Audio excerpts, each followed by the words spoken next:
So let me point out, we have a session called Open Microphone at our meetings each time, and this allows people to ask questions that haven't come up in the presentations, people who have new ideas, ask about topics that may not have been considered. So I'm here, we have the chairs of the board and the AC up here, and so the microphones are open. Please ask away if there's a question you haven't had a chance to ask. Yes? Hi, this is Steve. Hello? Sorry. This is Steve Wallace from Indiana University. So yesterday, I think it was, you talked about thinking about creating a program committee. Mm-hmm. And I participated in program committees for quite a few different events during my career. And when you said that, I thought, oh yeah, that's how this is done. And then I thought more about it and how this meeting functions. And this is my first in-person ARIN meeting, so I'm a little bit naive, probably. I think that could be a bad idea. And the reason is you have few hours that are really flexible. This meeting operates more like a working group with specific tasks to accomplish. There are people brought in to inform the folks here who are doing those tasks in different ways to share information that's germane to that activity. And if you create a program committee and then offer solicitation, not only you create a particular kind of dynamic that can be difficult at best. You have people competing to be here, regardless of whether that really furthers the purpose of this meeting. And the program committee itself can be a little unwieldy. So you know, I thought like I said, my first reaction is, oh yeah, that's how you do this, and then my second reaction was, oh, but not this. So that, you know, I would be very cautious about doing a solicitation. Thank you. Excellent feedback and food for thought while we're weighing this. Can I just, yeah, I think if anything, we'd be moving very slowly. I don't think the intention was the entire meeting would be handed over to a program committee, but more that we would take some available slots and experiment with that kind of solicitation and then slowly move towards. Do you want to respond to I think his dynamic is the fact that you have so few slots will make a contentious and potentially not functional program committee. Yeah, you have too few slots. And if you put a solicitation out, you're going to create demand for those slots. And that creates a really challenging dynamic, even when you have large meetings with lots of slots. And it's hard for me to imagine, I'm a newbie, but it's hard for me to imagine that being worth it. Okay, no, I appreciate it, and I apologize. I understand what you're saying. Okay, center front. I've got two comments. So one is from Jason Schiller, Google SOAC. When the board suspended the fulfillment of the wait list, was the intention to just not fulfill any wait lists, or was it to specifically put a hold on the entire section 4.1.8.2, which kicks an org off the wait list if they get a transfer? This doesn't seem fair that someone who got a transfer prior to the freeze got kicked off the wait list, but an org getting a transfer now can remain on the wait list and possibly get their wait list request fulfilled if they still have a need. Please, please, please reinstate the text. Any requests met through a transfer will be considered fulfilled and removed from the waiting list. End quote. I believe it's the board very much intended to only suspend the issuance of resources. So the rest of the process is operational. Now, regarding whether someone receives a transfer can receive number of resources or are they removed, they may be there now, but whenever we resume processing, they will be removed. So it's addressed when you folks tell us what we're resuming. we will handle that as part of the transition. There's no one who's going to be able to get resources because their transfer happened in this window. If that addresses Jason's question, we'll find out. And the second comment comes from Brian Jones, Virginia Tech. Like the new improvements to the web pages. Great job. Thank you. Okay, thank you. Okay, center front. David Farmer, University of Minnesota, ARIN AC. Could we get an update on the orphan POC and org situation, and is there anything moving forward on that? Okay, we can get that arranged, yes. Okay. Try to see if we can get that arranged ASAP, but it might not be Okay. this meeting. Okay. I guess the question is it intended to be moving forward? No, it's moving forward slowly. Okay, okay. It's okay. just this whole website thing sort of is a big bang. Yeah, there's a lot of things going on, and I can be patient, but I just Okay. like to. So then at the table topics for the Who Is Cleanup, we talked about that, so that's why I brought it up. And then also during that discussion, we talked about, hey, maybe a way to maintain that going on is when a POC or org is no longer attached to anything, the POC or org, the POC or the POCs for the org, in the org case, should get notified of that and told that their POC or org is going to be removed unless they otherwise request otherwise or something like that. I think that's a good topic to have when we bring up the orphan POC discussion. Yeah, thank you. Thank you. Rear microphone. Hi, Arlavia Harper, Mondo Media, .RLH, and ISOT BB. I just wanted to know, how do you go about requesting an ARIN visit or a conference to be held in your country? That's interesting. So we try to alternate our meetings throughout our service region, Canada, US, and the Caribbean. That generally means that we make it to the Caribbean every other year, we make it to Canada every other year, and we make it to the US generally because we're following NANOG in the fall. Susan's the master of the meeting locations, and if you find her and talk to her, we can figure out when that makes sense for you. Talk to Susan. That's the Okay, answer. thank you. Far left mic. I don't know if Hold that on, one's, I still don't know if that working one's on had a it. test yet, so. Just keep banging it until the noise comes No, out. don't tell them to do that. There you go. Always works. Hello. Yes. Chrislyn Goldburn Harry, fellow. I know you mentioned that the numbers are not supposed to be sold. However, they are being sold. And you are having discussions on the what is happening, right, in terms of them being monetized. But what I don't know is what possible solutions or what are the outcomes that you have been discussing. Repeat that very last part. I missed the last two words. Right. What do we I have? don't know, right?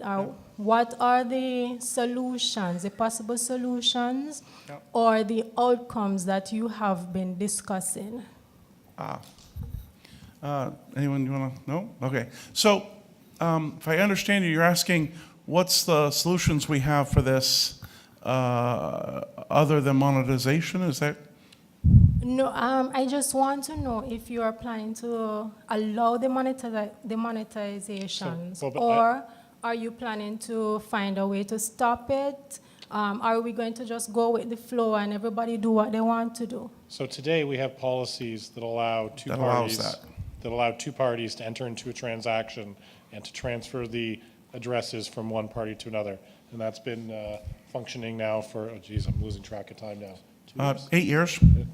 They say, oh, yes. And I guess there was a topic earlier, though, that we are getting address space back that we are handing out, and that's the topic. And how we are going to address that is the outcome of this meeting, we hope. So we're hoping to hear from the advisory council soon, Right. and the community, of course. We have a transfer policy that allows people who have resources they don't use to transfer them to another party and benefit. The question is, what does ARIN do with the resources that we're taking back because someone doesn't, pay their bill or they return addresses? For the resources that are coming into ARIN, historically we've been reissuing them to people on a waiting list. The question is, do we continue to do that?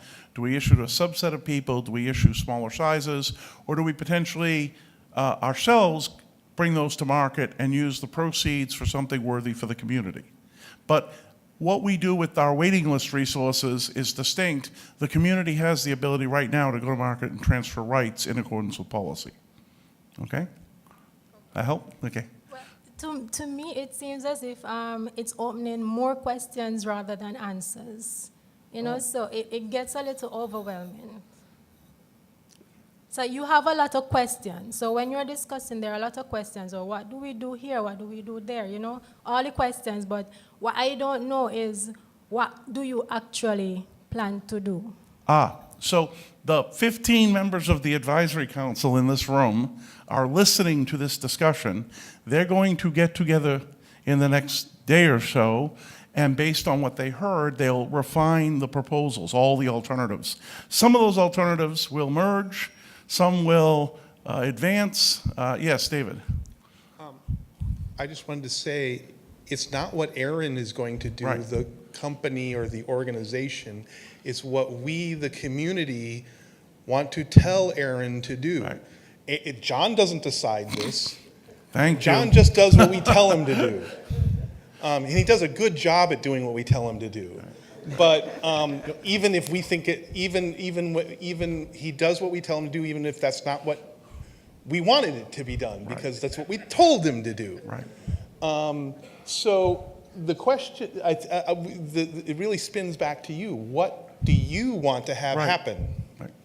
You find the AC and tell them, or you go to the mailing list and you post what you think should happen, and that becomes part of the dialogue that converges on new policy. The staff, we just implement that policy. Okay? Microphone, right. Kevin Bloomberg, The Wire. And also, policies take between 6 and 18 months.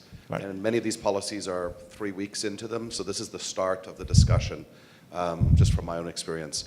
But what I wanted to bring up was related to policy shopping in the different RIRs. And I want to make the community aware that I see a concern where an author puts a policy proposal forward in a region and then points to the other region and says, look, there's a policy proposal in that region, and the community doesn't realize that it's A, the same person, or B, they decide to get a policy through in a region that's easier for them to get it through, and then say, but look, that region is doing it, we need to now do it. We need to stand up on our own and be very careful with policy proposals that we see, that they are the right thing for our region. That's part of it. That goes into the question about a policy. A new one. This morning, one of the slides said that ARIN does not require multi-homing for AS numbers, which is not entirely true from my understanding.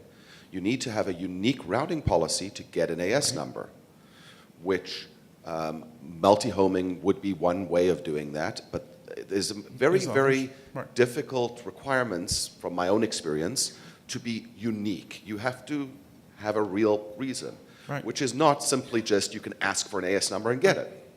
And the question is, at this point, especially with the changes to the way cloud services require AS numbers, should we simplify and have a policy, and that's sort of the question for the room, that the unique routing question or the unique routing requirement gets simplified down to allow it to be easier to get an AS in those scenarios. So from an ARIN perspective, if you could explain what a unique routing policy means, I think that might help inform the community as well. Certainly, if the community wants us to simplify the AS number issuance policies, then that's something you should tell us clearly, and it is possible that the world's changed such that that makes sense. This man's name is Kevin. Converge on him and talk about a draft policy, if that's what you want. Yes, you want to comment? Yeah. Go ahead. You want to respond to that particular? Excuse me. Go ahead. I'll point out, Chris Woodfield, Salesforce ARIN AC.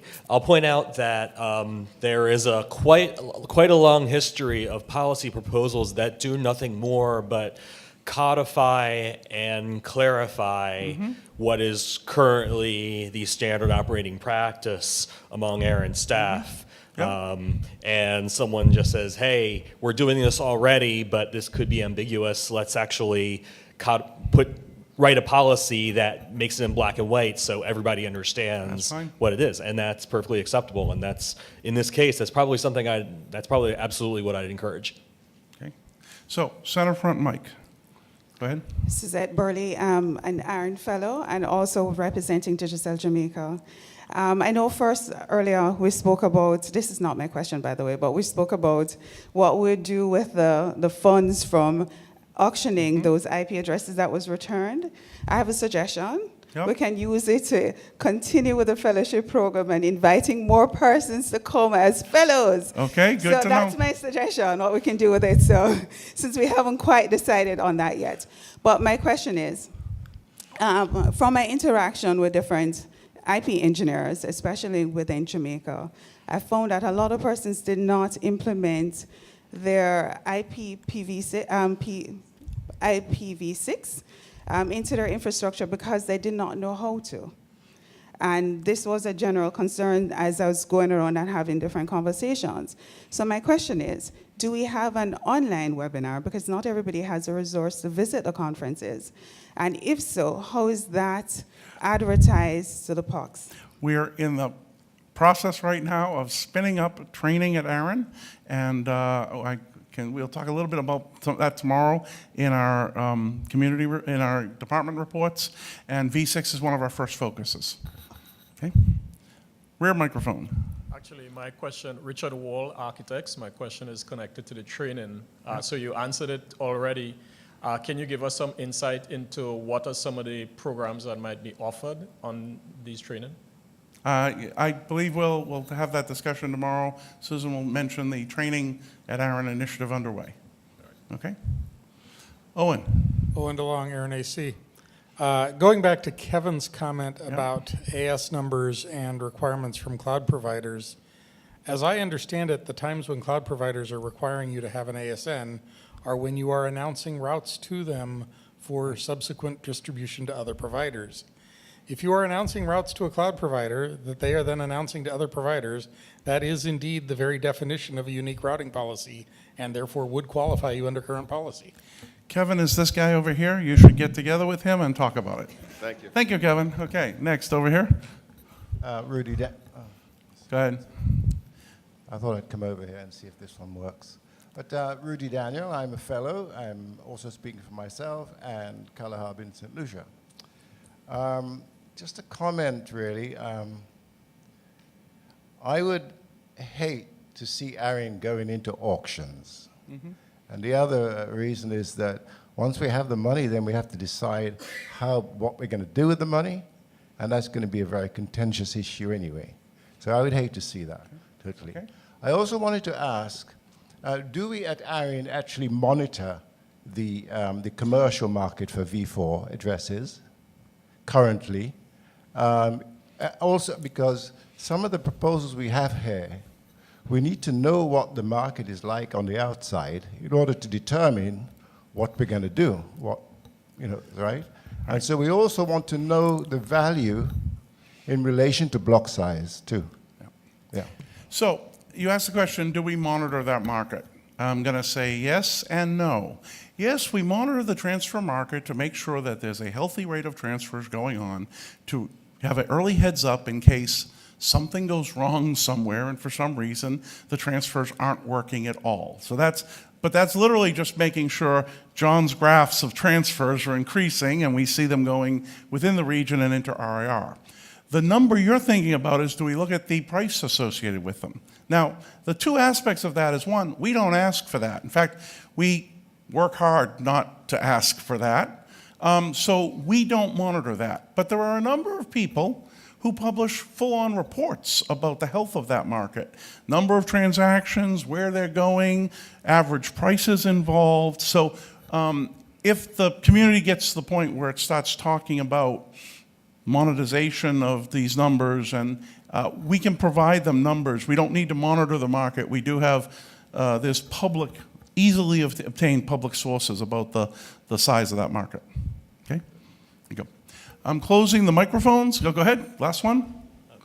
Remote people, closing, go ahead. Just one more point to your thing. There are members of the AC and I believe now the ARIN board, I'm sorry, the ARIN board that are part of the reseller market and do have insights that other members of the community may not.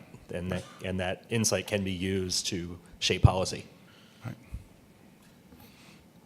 If you raise your hand and say, I'm looking to buy IP addresses, they'll find you. Okay? So, all right. So, any other questions? No? Last call? Final call? Okay.